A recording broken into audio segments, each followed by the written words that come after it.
All right, everybody, the secret is out. Southwest Washington has neighborhoods that deliver way more lifestyle and value than the suburbs everyone else talks about. The problem, hardly anyone outside the area actually know they even exist. So in this video, I'm gonna be showing you suburbs like Camas, Philida, and Summer Hills, where families are finding strong schools, more space, and lifestyle perks that you can't get in Portland. In this video, we're also going to see the hidden neighborhoods of Vancouver like Hauk, Lincoln, and Columbia Way that deliver walkability, character, and even waterfront living without Portland prices. And we're also going to be learning where buyers are positioning themselves now for long-term appreciation and value growth before demand really spikes. I'm Hayden Humphrey, a Southwest Washington native and real estate expert. I've helped families, retirees, and remote workers relocate with confidence into communities most people seem to overlook. And today, I'm going to be pulling back the curtain on 6 different suburbs and neighborhoods in Southwest Washington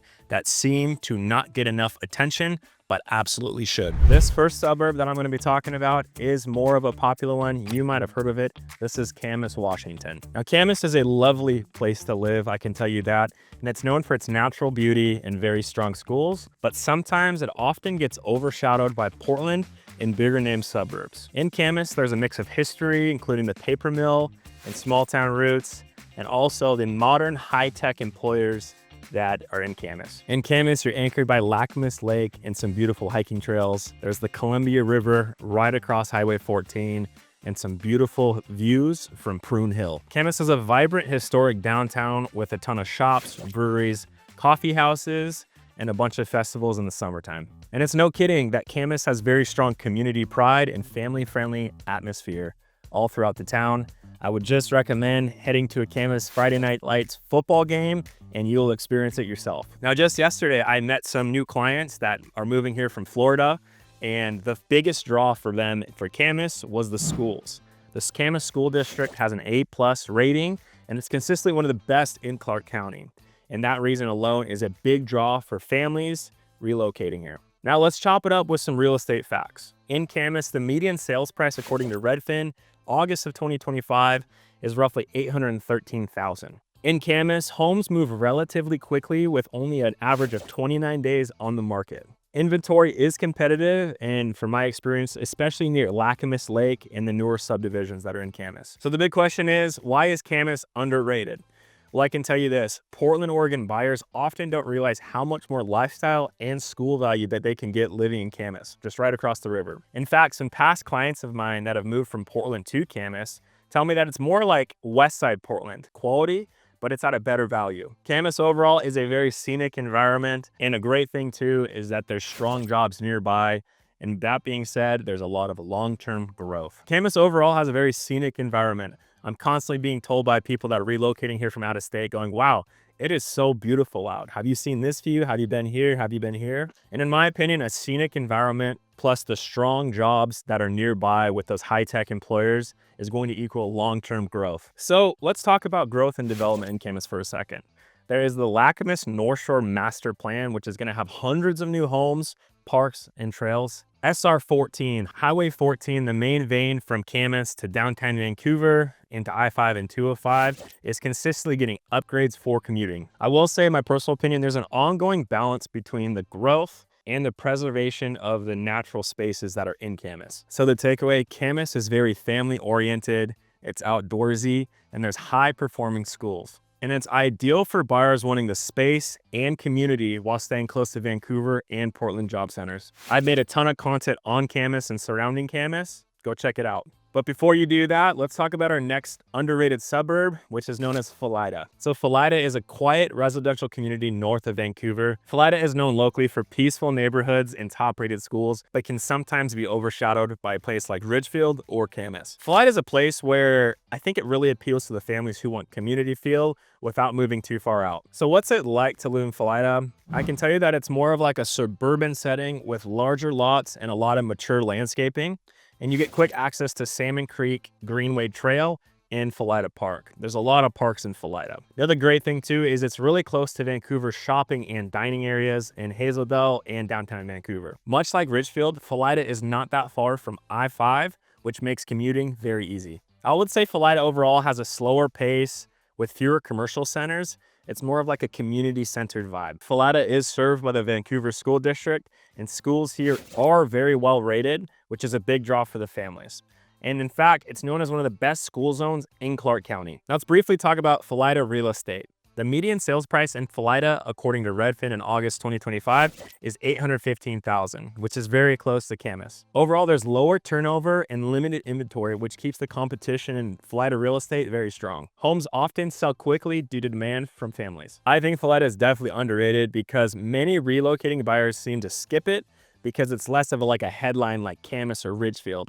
It's a tight-knit community, and usually only locals seem to know about it. And because of this, there's a strong resale value because of the schools and the community stability. To sum it up, it's a hidden pocket of higher quality living within Greater Vancouver. Now let's talk about Philida growth for a second. It's mostly built out with a few large newer subdivisions coming in. In Philida, there are some infill development and smaller custom homes that do keep variety in the market. With limited growth capacity, in my mind, that's going to equal scarcity value long term. So the takeaway on Philida, it is a family-focused area. It's quiet and it's stable. And it's perfect for buyers who want top schools and community feel without commuting too far from Vancouver or Portland. Now let's move over to Eastern Clark County over in Brush Prairie. So if you look on a map, Brush Prairie is south of Battleground for the most part and a little bit east. It's kind of a sandwich between Battleground and Vancouver. Brush Prairie has rural charm and open space, and is often looked in favor of Ridgefield or Battleground. If you look on a map on Google Earth or Google Maps, you're gonna notice Brush Prairie has a ton of agriculture and farmland. Now within Brush Prairie, there's an exclusive neighborhood known as Summer Hills. It's a hidden luxury enclave within Brush Prairie, and it's known for its custom estates and panoramic views. So within Brush Prairie, I'd say it's quiet. It's like a semi-rural, there's a lot of wildlife and tons of privacy. And when I think about Summer Hills, I think about massive, 5,000 plus square foot custom homes, sport courts, and up to 180-degree views of Vancouver, Portland, and the Columbia River Gorge. When I think about Brush Prairie and Summer Hills, I feel like it's a balance of bougie country living with proximity to city amenities. Now, Brush Prairie and the Summer Hills neighborhood is served primarily by the Hawkinson School District. And the Hawkinson School District is very well regarded. And one thing I noticed about the Hawkinson School District is there were smaller class sizes compared to Battleground. I actually transferred over to Hawkinson my 8th grade year just for a year, and I was impressed. Hawkinson is known for its schools. And because of this, there's a strong appeal for families who want both quality schools and acreage style living. Now let's talk some real estate in Brush Prairie. The median sales price in Brush Prairie, according to Redfin, August 2025, is $805,000. Now, I wasn't able to find any data of the average price of Summer Hills, but I know that every house that I've seen is usually $1, $2 to $3 million.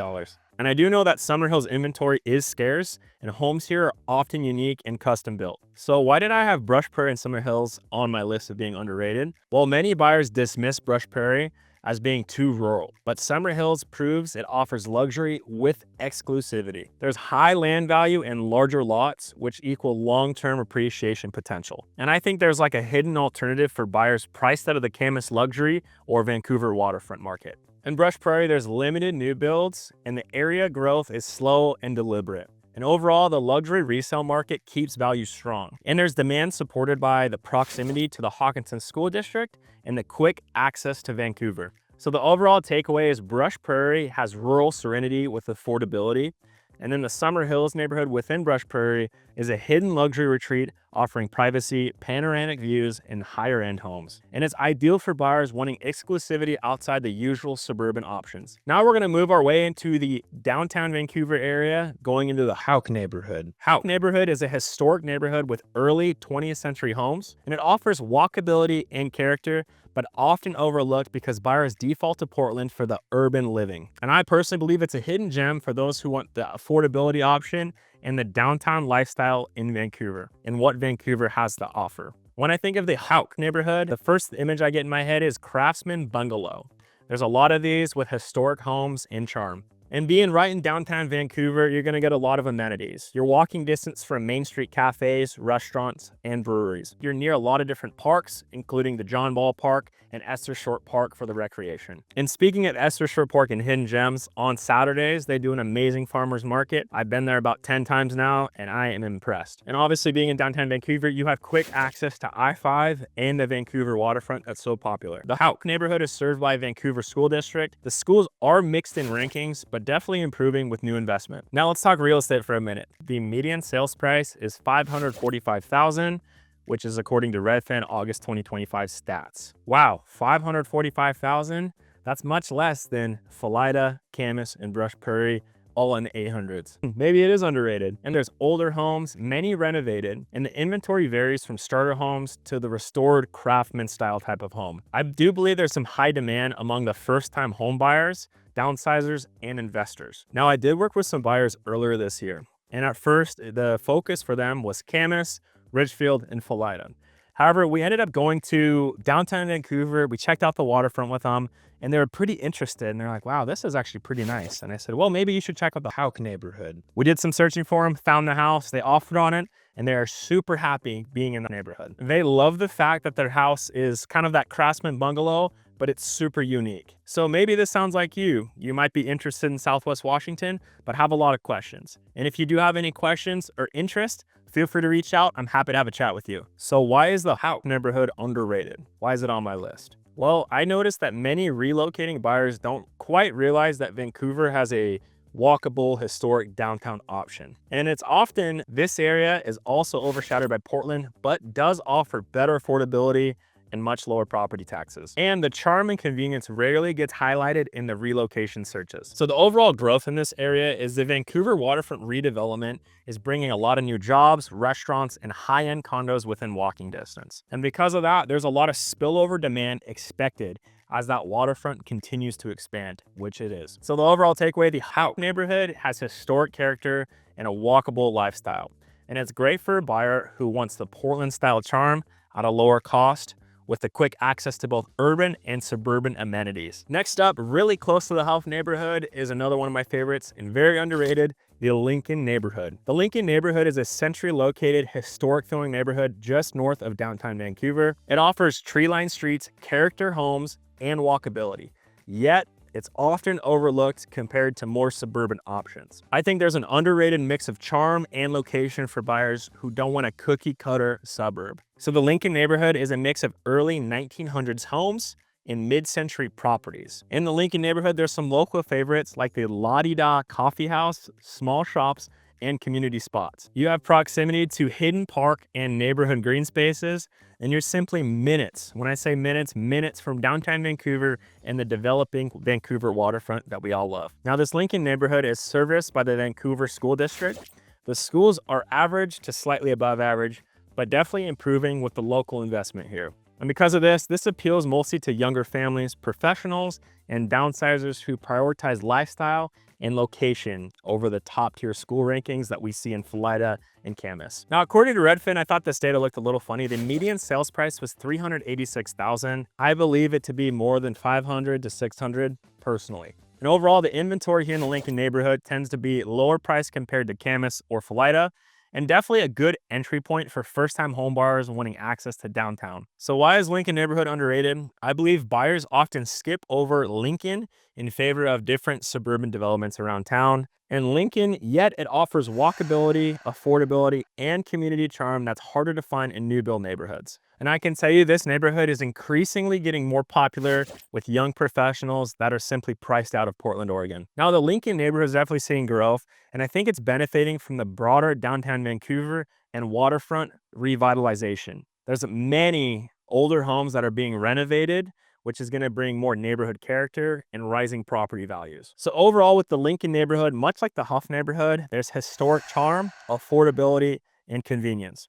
And it's perfect for buyers who want a neighborhood with personality, close to downtown and the waterfront, without that Portland price tag that we talk about. Our next and final underrated suburb is known as Columbia Way on the Vancouver waterfront. Columbia Way is a riverfront neighborhood in Vancouver offering scenic views and modern walkability. And it's often overlooked because buyers assume Vancouver is equal to a suburban sprawl when it's not. And I believe it's a hidden gem for professionals, downsizers, and anyone creating an urban waterfront lifestyle. So what does your life look like living on Columbia Way? Well, I can tell you there's a lot of walking and biking trails along the Columbia River Waterfront Renaissance Trail. You have easy access to restaurants, cafes, and a lot of waterfront events. You have grocery and retail within walking distance, which is great. And you do get the quick access to I-5, downtown Vancouver, and you're simply just a hop skipping away from Portland. So Columbia Way is part of the Vancouver School District, and I will be honest, the schools here are a little bit more secondary. And this area really is going to appeal to the more professional and downsizers rather than the school-focused families. And according to Redfin, August 2025, the median home and condo price in this area is $625,000. I will say personally, it seems to be a little bit more than that. There's a mix of modern condos, upscale townhomes, and a few single-family homes on Columbia Way. And I do believe that the demand is rising as that waterfront development continues. So I believe Columbia Way is underrated, and it's on my list because most people that are relocating here don't realize Vancouver has a walkable, urban waterfront option, and because it delivers lifestyle perks at lower cost and lower taxes compared to Portland's Pearl District or the South Waterfront. And to be honest, the scarcity of true waterfront living in an area definitely makes it a strong long-term bet. Overall, there's a ton of growth in Vancouver. The Vancouver waterfront redevelopment is adding luxury condos, offices, hotels, and public parks. And all this ongoing expansion is going to continue and elevate the neighborhood's profile. Overall, when I think about Columbia Way, I think about modern riverfront living with Portland access. And it's ideal for buyers who want the walkability, scenic views, and a vibrant community without Portland prices. Most people only think about Ridgefield, Battleground, or even Portland suburbs when they picture moving to Southwest Washington. But if you stop there, you're gonna miss out on places like Camas, Philida, Summer Hills, and different neighborhoods in Vancouver such as the Hauk, Lincoln, and Columbia Way communities. And these areas are gonna deliver more lifestyle, better value, and long-term appreciation potential before the rest of the market catches on. My name is Hayden Humphrey. I'm a Southwest Washington native and a local real estate expert, and I've helped hundreds of families move here with confidence. Whether you're 1,000 miles away or simply across the river, questions always come up, and you need a local guide in your corner. I'm your guy. Feel free to call, text, or email, or check out the relocation guide I made just for you. Thank you for watching.